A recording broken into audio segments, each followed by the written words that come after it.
New numbers tonight on the 2020 election audit. They've now counted about 800,000 ballots. That is still shy of the halfway mark weeks into this controversial recount. And this comes as new polls show a majority of voters oppose the recount and its management. Our political editor Dennis Welch is live outside of Veterans Memorial Coliseum in Phoenix. Dennis.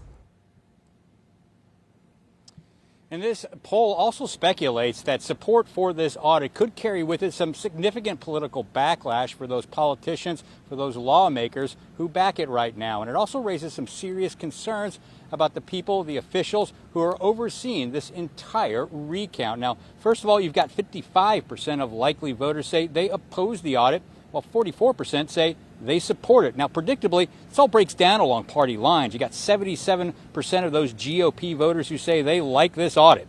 And you've got about 90% of Democrats say they do not. Now, all of this is according to High Ground Incorporated. This is a Republican-leaning firm based here in Phoenix. Now, the survey has a margin of error rate of about plus or minus 4.9%. And the survey also raised questions about how well the audit is being managed. You've got about a third of the voters saying that the managers for the GOP Senate and the main tech firm involved in this effort, Cyber Ninjas, have done about a good job. Now, you've got slightly more than a third saying that they've done a bad job. Now, here's Ken Bennett. He's the guy who used to be in charge of this audit, responding to the public's perception of him and his team. I'm not doing this to please people in your poll. I'm doing this because it's the right thing to do for Arizona. And no matter what the result is, Arizona is a winner. If we find out that the election was done fairly and accurately, then great. If we find out that there were some problems that we need to fix before the next election, then that's a win for Arizona as well.